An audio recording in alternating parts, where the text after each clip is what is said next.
오늘 매력이 없어도 확실한 복음이라는 제목으로 하나님의 말씀을 선포하도록 하겠습니다. 20세기 후반, 21세기 초반에 걸쳐서 미국 복음주의 기독교의 영웅이라고 불릴 만한 훌륭한 목사님 중에 한 분이 존 파이퍼 목사님입니다. 제가 신학적으로도 그리고 신앙적으로도 많이 영향을 받은 목사님인데, 이분의 유명한 설교 중에 하나가 삶을 낭비하지 말라라는 제목의 설교입니다. 빌립보서 말씀을 가지고 설교하신 말씀인데, 이 말씀에 이런 이야기가 나옵니다. 리더스 다이제스트 1998년 2월 판에 나오는 기사를 정확하게 읽으셨습니다. 이런 내용이죠. 밥 스티플러라는 사람과 페니 스티플러는 부부입니다. 밥이 59세, 페니가 51세일 때 노스이스트에서 다른 사람보다 이르게 이 사람들은 은퇴하였습니다. 그들은 지금 남쪽 플로리다의 푼타고르고에 살고 있습니다. 이 부부는 30피트짜리 배로 크루즈 여행을 하면서 소프트볼을 하거나 조개 껍질을 수집합니다. 이것이 바로 아메리칸 드림입니다. 여러분, 이런 삶에 대해서 어떤 마음이 드십니까? 동경하는 삶입니까? 여러분, 요즘에 창조주의에 뭐 있다고 얘기하죠? 뭐 건물주 있다는 얘기 하잖아요. 그죠? 여러분, 건물주가 사람들이 되기 원하는 이유는 뭐죠? 노동하지 않고 경제적 자유를 누리면서 살기 원하는 것입니다. 경제적 자유를 가지고 있는 돈을 가지고 여유 있게 살면서 여생을 누리고 즐기기 원한다는 것이죠. 크루즈 여행을 하고 소프트볼을 하고 해변을 거닐면서 조개 껍질을 수집하면서 만족을 누리는 삶을 사는 것을 사람들은 동경합니다. 놀고 먹고 즐기는 삶, 나쁜 것이 아니지요. 좋은 것입니다. 이 좋은 것들을 지향하는 현대인들의 모습을 보여주지요. 돈을 번다는 것, 명예를 추구한다는 것, 어떤 의미입니까? 자기를 증명하고 성취욕을 만족시킨다는 것, 여러분 어떤 의미입니까? 여러분, 그것이 우리의 삶을 행복하게 만들 수 있습니까? 제가 설교 시간에 자주 하는 질문입니다. 여러분, 여러분이 스스로가 이렇게 하면 행복할 수 있다고 믿는 것이 여러분을 정말 행복하게 해줄까요? 경제적인 자유, 파이프라인에 의해서 돈이 쭉쭉 들어오고 그 돈을 자기가 마음대로 쓸 수 있다면 여러분 행복할 수 있을까요? 세상은 그렇다고 긍정할 것입니다. 하지만 여러분, 그와 같은 삶을 살 수 있고 누릴 수 있을지 모르겠습니다. 하지만 그런 사람들도 부정할 수는 있지만 피할 수 없는 죽음이라는 관문 앞에 섰을 때 그것이 그 사람의 삶의 의미를 증명해 줄 수 있을까요? 손에 잡히는 먹고 사는 이야기와 관련하여 복음이 이야기해 주는 것은 무엇입니까? 실질적인 것을 많이 제공하는 것처럼 느껴지지 않을 수 있을지 모르겠습니다.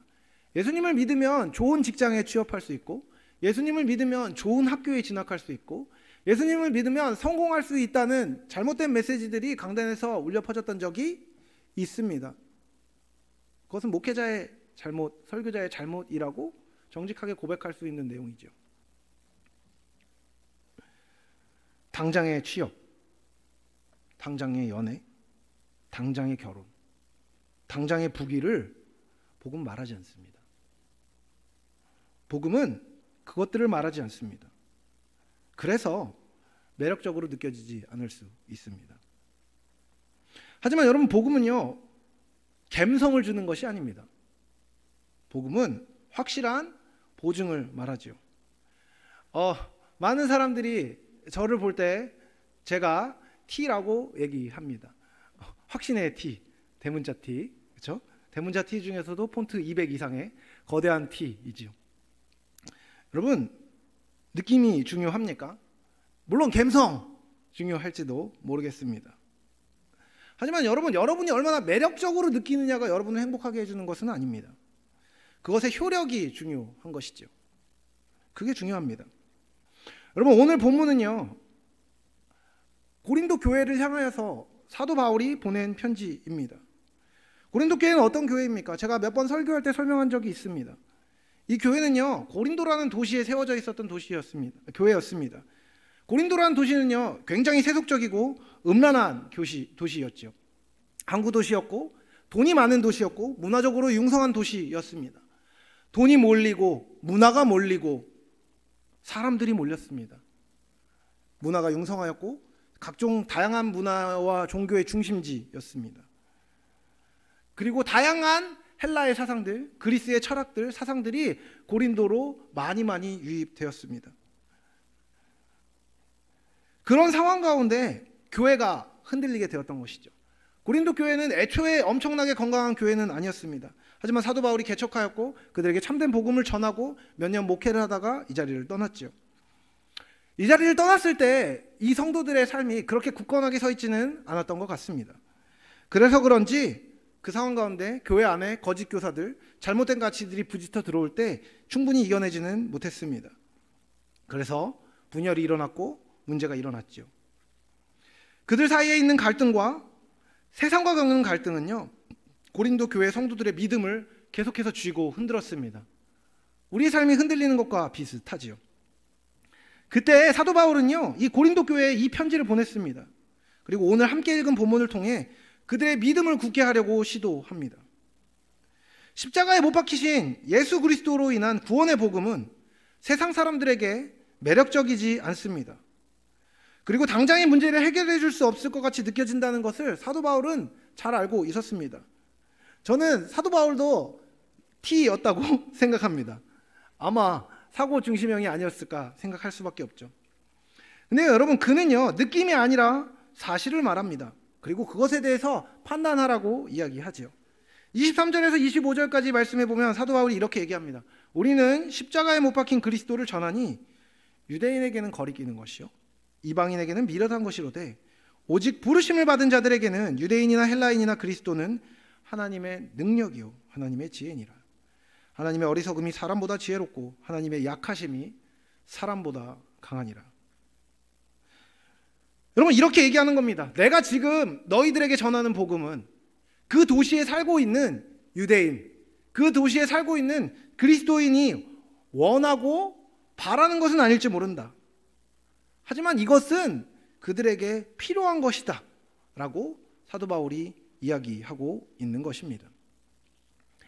22절을 보면요, 유대인이 표적을 구하고 헬라인은 지혜를 구한다고 했습니다. 여러분, 유대인이 구하는 표적이 무엇입니까? 그 당시 유대인들은요, 기본적으로 메시아에 대한 기대를 갖고 있었습니다.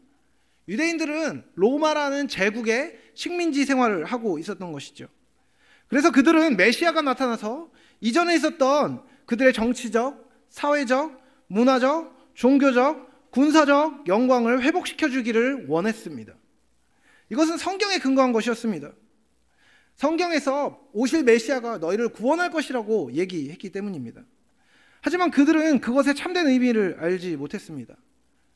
하나님이 얘기하신 것은 영원한 관점 안에서 영혼이 살아나고 하나님과의 관계가 회복된다는 관점 안에서의 회복이었는데, 이들이 원했던 메시아는 그 회복이 아니었던 것이죠. 그들은 눈에 보이는 것에서의 회복을 원했습니다. 표적을 원했던 것이죠. 유대인들이, 그리고 그들의 종교 지도자들이, 바리새인들이, 사두개인들이 메시아였던 예수님께 계속해서 요구했던 것이 있습니다. 뭔지 아십니까? 당신이 누구인지 알려주십시오. 당신이 참됨을 알려주십시오라고 유대인들은 끊임없이 예수님에게 요구했습니다. 당신이 가르치는 그 내용이 파격적이고 그럴듯하고 이전까지 갖고 있었던 랍비들이 갖고 있지 않았던 힘을 갖고 있는 가르침인 것은 알겠다. 그런데 그것만으로는 나에게 부족하다. 당신이 약속된 메시아라면 보여달라 얘기합니다. 예수님 표적을 보여주셨습니다. 근데 그들이 원했던 표적은 그게 아니었던 것이죠. 무엇을 보여주기 원했습니까?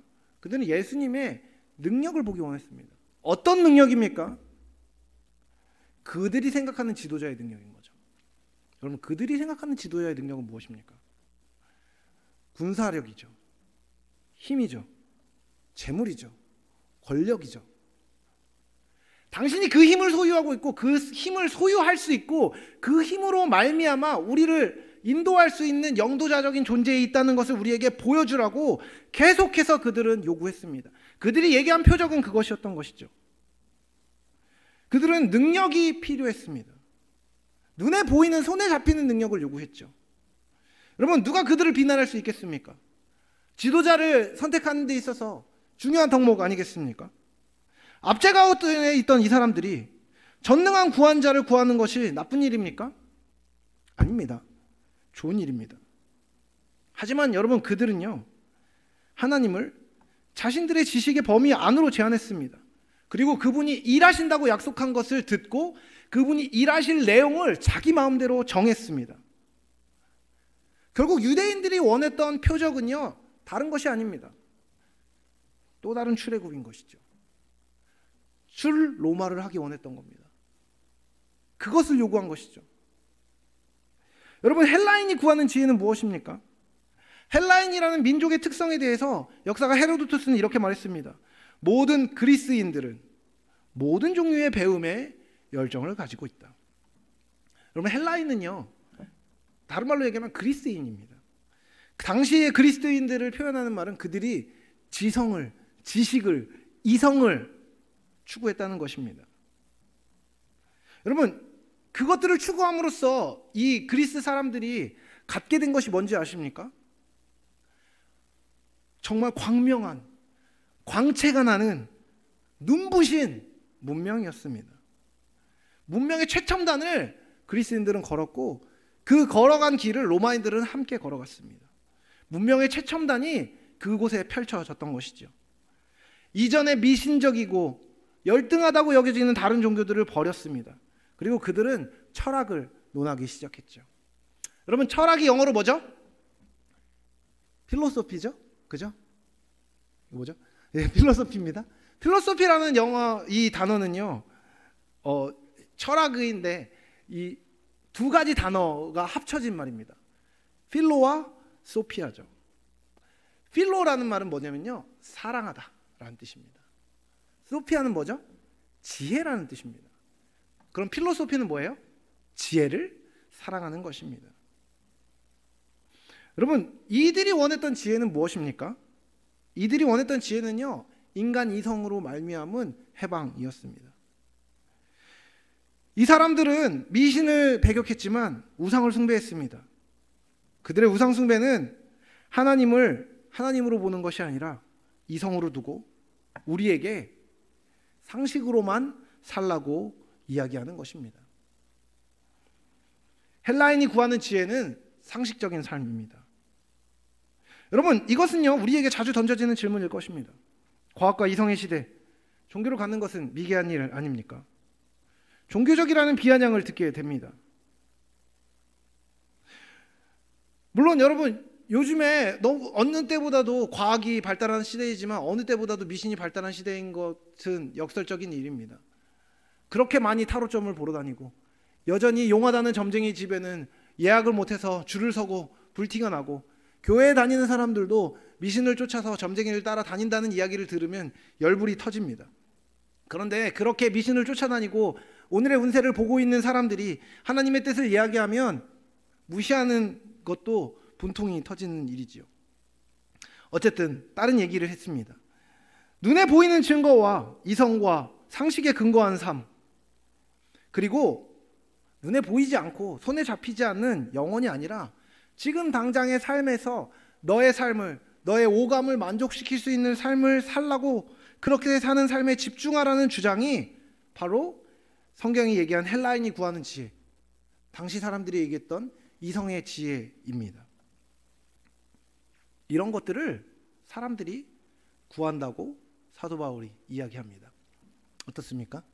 이런 지혜를 사람들이 구하는 것 같이 느껴지십니까? 저는 어느 때보다 그렇게 느껴지는 시대라고 생각합니다. 나를 해방시켜 줄 수 있고, 나를 경제적으로, 정치적으로 속박되게 않게, 불편함을 제거해 주고, 나를 편하게 만들고, 나를 편하게 만들지 불편하게 만드는 것을 혐오하고,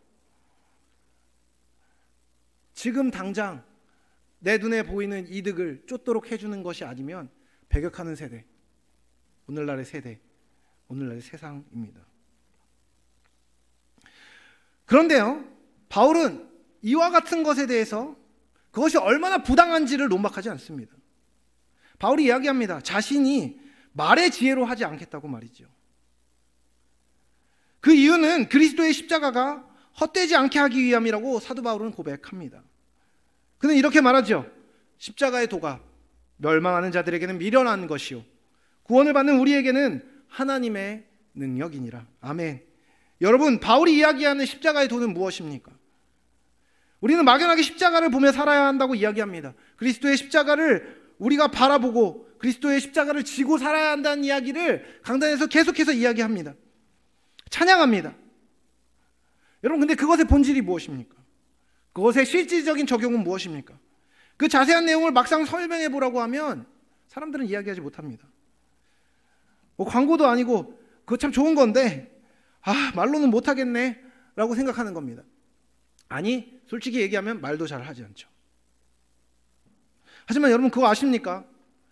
그리스도인인 우리가 십자가의 도를 알지 못한다면 우리는 가짜입니다. 알지 못하면 믿을 수 없고 믿지 못하는데 전할 수는 더더욱 없는 노릇이죠. 십자가의 도는 무슨 뜻입니까? 도라고 번역된 용어는요, 헬라어로 로고스라는 단어입니다. 교회 오래 다녔을 사람이라면 한 번쯤은 들어봤을 만한 이 말은요, 원래 말씀, 가르침, 지혜라는 뜻입니다. 이것을 염두에 두고 18절을 헬라어로 직접 직역하면 이렇습니다. 왜냐하면 십자가에 대한 말씀이 그 소멸할 사람들에게는 바보 같은 것이지만 그것으로 인해 구원을 받은 우리에게는 하나님의 능력이기 때문입니다. 무슨 말인지 아시겠습니까? 십자가의 도, 다른 말로 하면 십자가를 통해서 그리스도께서 우리에게 가르치신 그 말씀, 그 내용, 그 가르침이 우리에게 능력이 된다는 것입니다. 그 가르침이 멸망하는 세상 사람들에게는 어리석어 보이지만 우리에게는 구원을 베푸시는 하나님의 능력이 된다는 것입니다. 여러분, 그것이 유대인에게는 거리끼는 것이라고 이야기했습니까? 있습니다. 왜 그렇습니까? 그리스도는 십자가에서 강력한 힘을 보이지 않았습니다. 여러분, 힘은 무엇입니까? 일반적으로 얘기하는 힘의 작용은 무엇입니까? 힘이 있으면요, 힘이 없는 것을 누릅니다.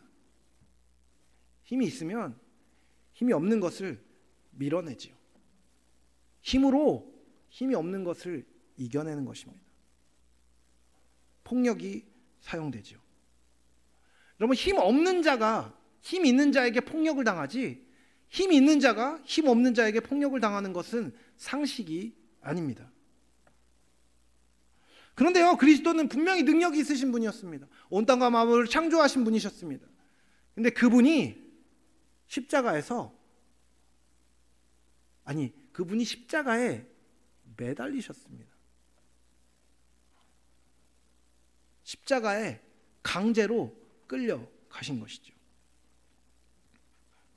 당연히 유대인이 원하던 메시아가 아니었습니다.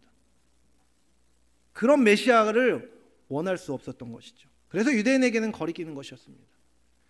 이방인에게 미련한 것이라고 이야기합니다. 왜 그렇습니까? 그리스도는 십자가에서 그들을 향해 변론하지 않습니다. 논리를 가지고 하나하나 따박따박 설명해내고 반박하고 말싸움으로 논문으로 이겨내지 않습니다. 그들을 논파하지 않았습니다.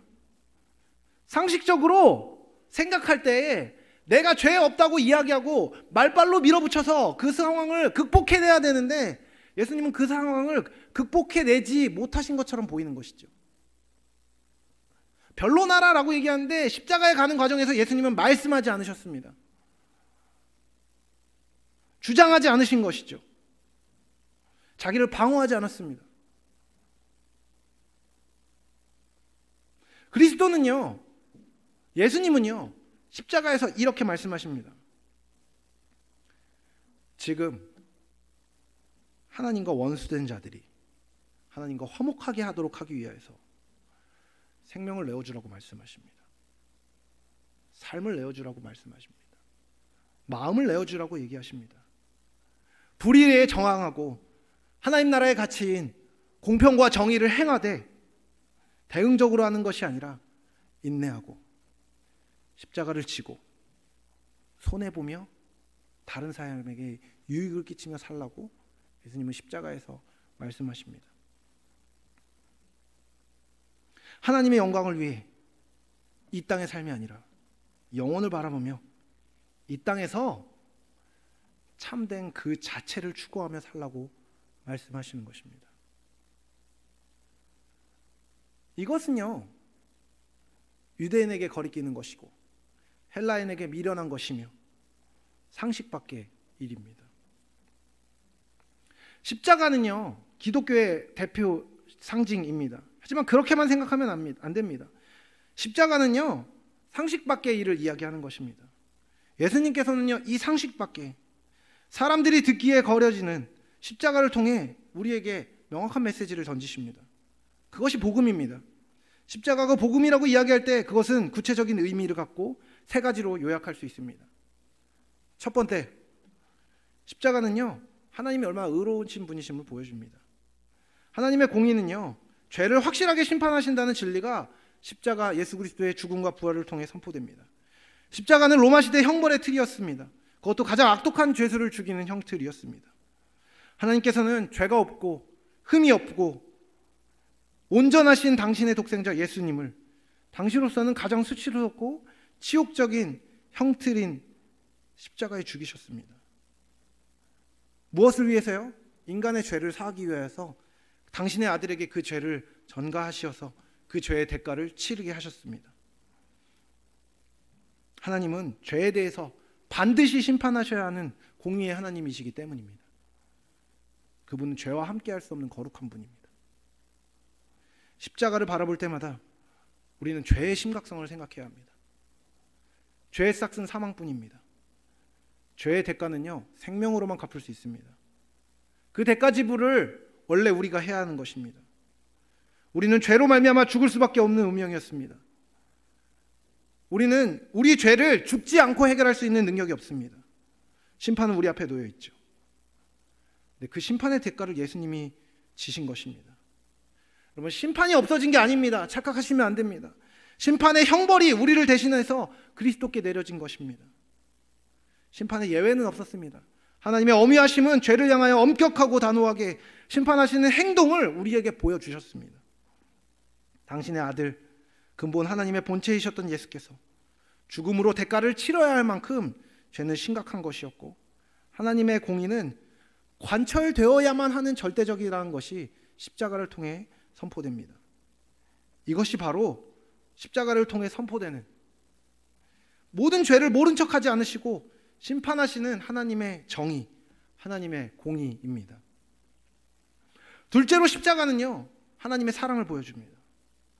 하나님의 사랑은 죄인인 우리에게 확실히 자비를 베푸시는 보증이 된다는 진리가 십자가를 통해 선포되는 것입니다. 여러분, 우리가 잊지 말아야 할 것이 있습니다. 하나님은요, 여러분을 구원할 필요가 없습니다. 구원할 의무도 없습니다. 하나님이 우리를 구원하지 않으신다고 해서 하나님께 손해 갈 일은 하나도 없습니다. 애초에 하나님은 모든 것의 주인이시고 창조주이시며 자족하시는 분이십니다. 완전히 자족하십니다. 오직 하나님께서 우리를 사랑하신다는 그 이유만이 하나님께서 우리를 구원하기 원하시는 이유가 되는 것입니다. 그분이 우리를 얼마나 사랑하시는지, 죄를 지어 당신을 배신하고 돌아선 우리를 위해 당신의 아들을 보내시기까지 사랑하신 것입니다. 제가 오전에 성경 공부를 하면서 그런 예를 한번 들었었습니다. 우리 지체 중에 한 명이 한번 제 욕을 하고 돌아다닌다고 한번 생각해 볼까요? 저 장 목사 말만 저러지, 말만 번지르르 하지, 아주 나쁜 사람이야. 아주 나쁜 사람이야. 여기서 욕하고 저기서 욕하고 한 3년 내내, 제가 사역을 하는 내내 욕하고 돌아다녔다고 한번 생각해 봅시다. 그럼 제가 그 사람을 너무너무 사랑할 수 있을까요? 사랑할 수 있으면 너무 좋을 텐데 쉽지 않을 것 같습니다. 배신하고 계속해서 돌아다니고, 제 앞에서는 빵긋 웃으면서 저를 대하는데 제 뒤통수를 치고 다니고 해를 입히고 돌아다니는 사람이 있다고 생각해 봅시다. 근데 그 사람이 저한테 먼저 용서를 구하기 전에 그 사람의 위기에 제가 뛰어들어서 그 위기를 해결해주고 도와주고 빚을 갚아주고 병원에 데려다주고 봉사해주고 해주면 여러분이 저를 보고 어떤 사람이라고 생각하겠습니까? 아무 생각이 없을까요? 예수님 닮은 사람이라고 생각하지 않겠습니까? 솔직히 얘기할까요? 저는 그렇게 안 할 것 같습니다. 가만 안 둘 것 같아요. 가만 안 둔다. 마음속으로 벼르고 있다가 팍 할 것 같은데. 여러분, 예수님은요, 그런데 그 사람을 위해서 죽으신 겁니다. 하나님은 그 사람을 위해서 당신의 아들을 보내신 것이죠. 로마서 8장은 우리에게 이렇게 이야기합니다. 그런즉 이 일에 대하여 우리가 무슨 말하리요? 만일 하나님이 우리를 위하시면 누가 우리를 대적하리요? 자기 아들을 아끼지 아니하시고 우리 모든 사람을 위하여 내주시니가 어찌 그 아들과 함께 모든 것을 우리에게 주시지 아니하겠느냐? 누가 우리를 그리스도의 사랑에서 끊으리요? 환난이나 공고나 박해나 기근이나 적신이나 위험이나 칼이랴. 내가 확신하노니 사망이나 생명이나 천사들이나 권세자들이나 현재일이나 장래일이나 능력이나 높음이나 기쁨이 다른 어떤 피조물이라도 우리를 우리 주 그리스도 예수 안에 있는 하나님의 사랑에서 끊을 수 없으리라. 아멘. 그렇습니다. 우리를 사랑하셔서 우리를 구원하기 위한 모든 일을 행하신 그분께 우리가 나아가기만 하면, 우리가 아무리 염치가 없어도, 우리가 어제도 그분을 배신했어도 그분은 우리를 받아주십니다. 그분은 우리를 용서하십니다. 그 과정 안에서도 그분은 우리를 기뻐하십니다. 우리를 구원하기 원하시는 하나님께서는 우리를 붙잡아 주십니다. 그것이 십자가가 보증하는 확실한 하나님의 자비요 사랑입니다. 십자가는 그 사랑과 그 자비를 선포합니다. 마지막 셋째, 십자가는 하나님의 능력을 보여줍니다. 죽은 그리스도를 부활시키셨고 세상의 모든 생사화복을 주관하시는 능력의 하나님은요, 우리를 능히 구원하실 수 있는 하나님의 능력은요, 십자가를 통해 선포됩니다. 진실로 십자가 사건은 믿을 수 없는 초자연적인 사실입니다. 십자가 위에서 예수님이 물과 피를 쏟으셨다고 성경은 기록합니다. 성경뿐만 아니라 다양한 역사적 기록에서 예수의 죽음을 이야기합니다. 요한복음 19장 34절, 그중 한 군이 창으로 옆구리를 찌르니 곧 피와 물이 나오더라. 미국에 JAMA라는 의학지가 있습니다. 더 저널 오브 더 아메리칸 메디컬 어소시에이션이라는 이 공식력 있는 의학지에서 목사 한 사람과 의사 두 사람이 같이 쓴 논문이 실렸습니다. 예수 그리스도의 육체적 죽음에 관하여 라는 제목의 이 논문에서 저자들은 예수님께서 군인들의 창에 의해서 아마 심장에 찔렸을 것이라고 이야기합니다. 그리고 피는 심장에서, 물은 심낭에서 나왔다고 말합니다. 이 논문은 아마도 물은 늑막과 심장의 액체를 가리킬 것이다. 피가 먼저 나왔을 것이고 피보다 적은 양이었을 것이다. 아마도 저산조소증에 의해서 이어서 심장 발작의 과정이 있었을 것이고 늑막과 심낭에서 유출이 발생하여 물의 양이 더해졌을 것이다 라고 말합니다. 무슨 말인지 모르시겠죠? 저도 의학 전공이 아니라서 정확히 무슨 소리인지는 모르겠습니다. 그런데요, 어쨌든 분명한 것이 있습니다. 그리스도께서 십자가에서 확실히 죽었다는 겁니다. 육신의 죽음을 겪었다는 것입니다. 확실히 죽었던 그분이 살아나셨습니다. 인간의 몸을 입고 죽으셨던 그 예수께서 다시 사셔서 제자들과 많은 사람에게 자신을 드러내셨습니다. 예수님이 부활하신 것입니다. 생명을 거두시고 다시 주실 능력이 있는 분은 오직 그 생명을 창조하시고 그 주인 되신 하나님 뿐이십니다. 십자가 사건을 통해 하나님은 당신이 그런 능력이 있는 분이시며 우리를 구원하실 수 있는 분이심을 명확하게 선포하셨습니다. 그래서 여러분, 복음은요 이렇게 이야기합니다. 당신들의 삶에 어떤 모양에 있든지 그 모양에 상관없이 당신들에게는 당신이 E든지 I든지 N이든지 S든지 F든지 T든지 J든지 P든지 상관없습니다. 당신이 부한 자이든지 가난한 자이든지 남자이든지 여자이든지 늙었든지 젊든지 어리든지 상관없습니다. 당신들의 삶은 영혼에 잇대어 있으며 이 땅에서의 삶이 그 영혼을 결정할 것입니다. 지금 예수 그리스도를 듣고 믿고 의지하고 그분과 동행하는 삶을 사는 것이 당신이 사는 길이자 영원한 기쁨으로 인도되는 유일한 길입니다. 그것이 복음입니다. 여러분, 여러분에게 십자가는 무엇을 말해줍니까? 이런 말씀을 처음 듣는 것은 아닐 것입니다. 여러분이 십자가를 볼 때 어떤 마음으로 어떤 생각을 가지게 되십니까? 십자가는 여러분에게 무엇입니까? 하나님의 공의와 사랑과 능력을 선포해주고 있는 하나님의 놀라운 은혜의 선물로 여러분 여기고 계십니까?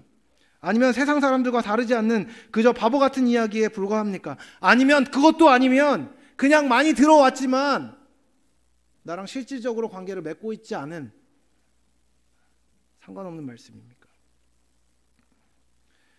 오늘 그 십자가의 능력을 여러분 붙들고 있습니까?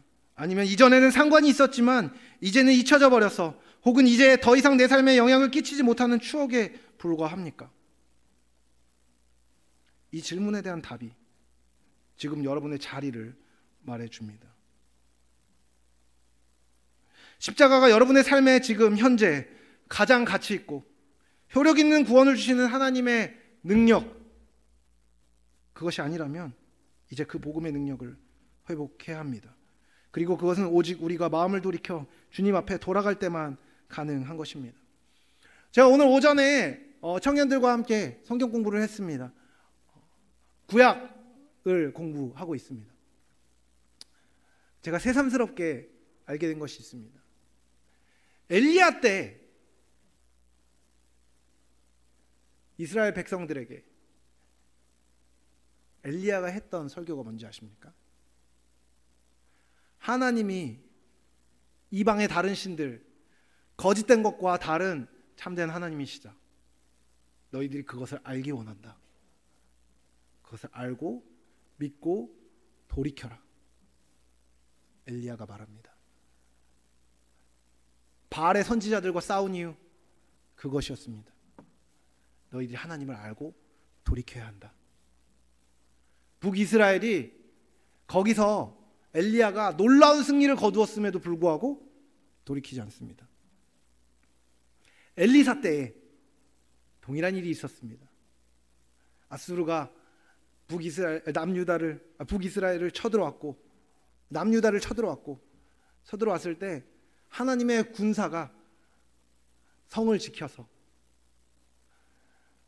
그 이방의 군사들이 몰살되는 일이 일어납니다.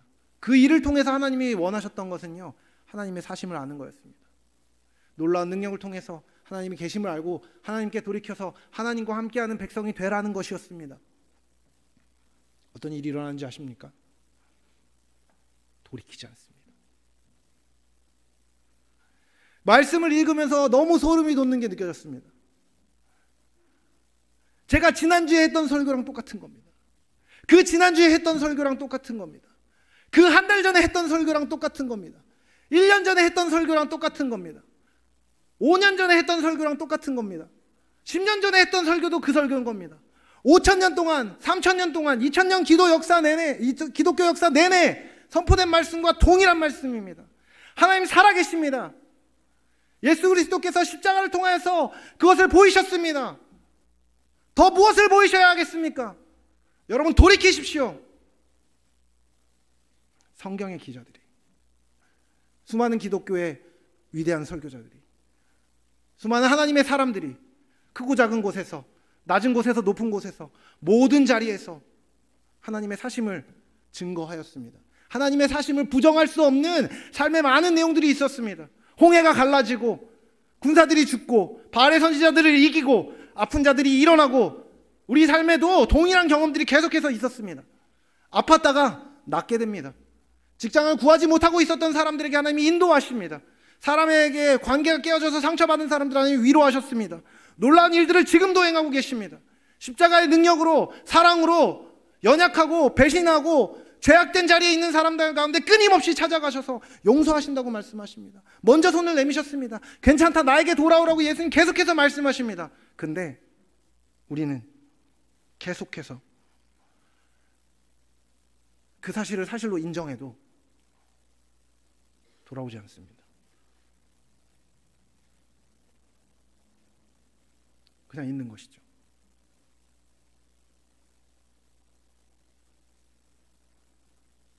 여러분, 우리는 언제까지 그래야 합니까? 저는 궁금한 것이죠. 여러분, 제가 설교를 쓰고 말씀을 전할 때 걱정하는 게 뭔지 아십니까? 지난주에 했던 내용, 그 지난주에 했던 내용, 한 달 전에 했던 내용, 두 달 전에 했던 내용 다 동일하게 있는 게 뭔지 아십니까? 여러분이 복음을 믿는 사람인지 아닌지에 대해서 걱정이 있으니까 거기서부터 항상 설명하는 겁니다. 그러니까 제 말씀이 맨날 길어지는 거죠. 앞에 붙여야 되는 게 너무 많은 겁니다.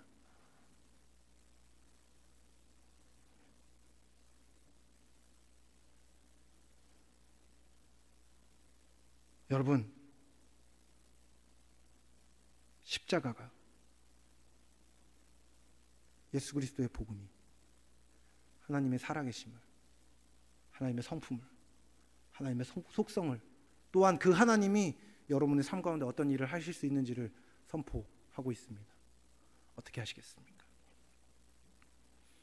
물론 오늘이 아니어도 내일도, 다음 주에도, 한 달 뒤에도, 두 달 뒤에도, 6개월 뒤에도, 8개월 뒤에도, 1년 뒤에도 여러분을 향한 하나님의 사랑은 끊이지 않을 것입니다.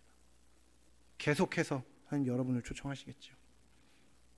하지만 그거 아십니까? 하나님 앞에 반응하지 않는다는 것은 그만큼 여러분이 그 은혜를 누리지 못한다는 것입니다. 그것은 불행한 일인 것이죠. 비참한 일인 것입니다.